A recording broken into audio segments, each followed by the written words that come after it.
Hi friends, நம்ம last வீடியோவில் வெள்ளியங்கிரி ஆண்டவர் தரிசனத்துடைய பாகம் 1 போட்டிருந்தோம் இல்லைங்களா. இது பாகம் 2ங்க. இங்கே வெள்ளியங்கிரி மலையில் 12 ராசிகளுக்கும் இந்தியாவிலேயே எங்கும் இல்லாத ஒரு திருக்கோயில் இருக்குங்க. இங்கே பார்த்தீங்கன்னா 12 ராசிகளும் தாமரை பீடத்தில் அழகாக வீட்டிருந்தாங்க. நடுவில் ஒரு தாமரை தூண் இருந்தது, அதுவும் தாமரை அடுக்குகளான ஆயிருக்கு.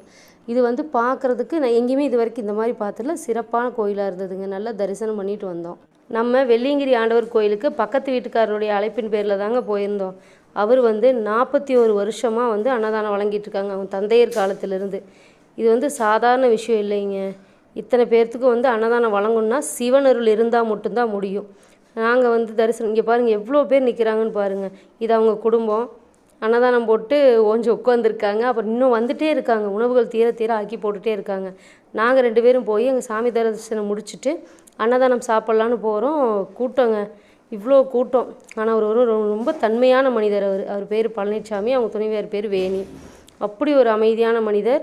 அவர் கடவுளர்களால் நீண்ட ஆயுளோடு இருக்கணும், அவங்க குடும்பம் நல்லா இருக்கணும். இங்கே பாருங்கள், எத்தனை அன்னதான பொருட்கள் வந்திருக்கு. நண்பர்கள் கொடுத்துருக்காங்க. இனிப்பு, புரோட்டா, தோசை, இட்லின்னு எல்லா வகையான சாப்பாடுகளும் போட்டுறாங்க.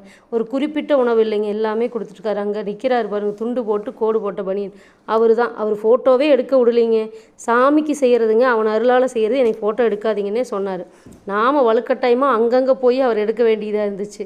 ரொம்ப ஒரு எளிமையான மனிதர். இது அவங்க துணைவியார் வேணியக்கா, நம்ம பக்கத்து வீட்டுக்காரர். இவருங்கெல்லாம் அவங்களுடைய நண்பர்கள். இவங்க எல்லாருமே சேர்ந்து தான் சிவனுடைய கைங்கரியத்தை செஞ்சிட்ருக்காங்க. அது அவன் அருளால் மட்டும்தான் நடக்குது. கீழே இறங்கி வந்தால் 11 மணி. எல்லாம் கடையிலேயே படுத்திருந்தாங்க. கடைகள் எவ்வளோ டயர்டாக இருக்கும். காலையிலேருந்து அவங்களும் வியாபாரம் பண்ணியிருப்பாங்க. இந்த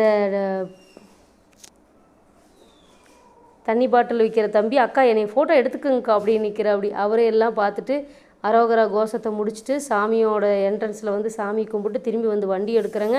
அது நிற்கிது பல கிலோமீட்டருக்கு. உள்ளே வரும்போதும் அவ்வளோ கூட்டம், வெளியே போகும்போது இங்கே பாருங்களேன், ஊர்வல வண்டியாட்டம் அவ்வளோ வண்டிகள். அத்தனையும் சிவ தரிசனத்துக்கு வந்த வாகனங்கள் தான். முடிச்சுட்டு கிட்டத்தட்ட 3 கிலோமீட்டர் தாண்டி போகிறோங்க. பஸ்ஸும் வந்துச்சு. எல்லாமே பஸ்ஸும் நம்பி தான் போச்சு. எல்லாமே வெள்ளியங்கிரி ஆண்டவர் தரிசனம் பண்ணுறதுக்கு தான். 3 கிலோமீட்டர் தாண்டியும் அந்த வாகனங்கள்லாம் நிற்கிதுங்க.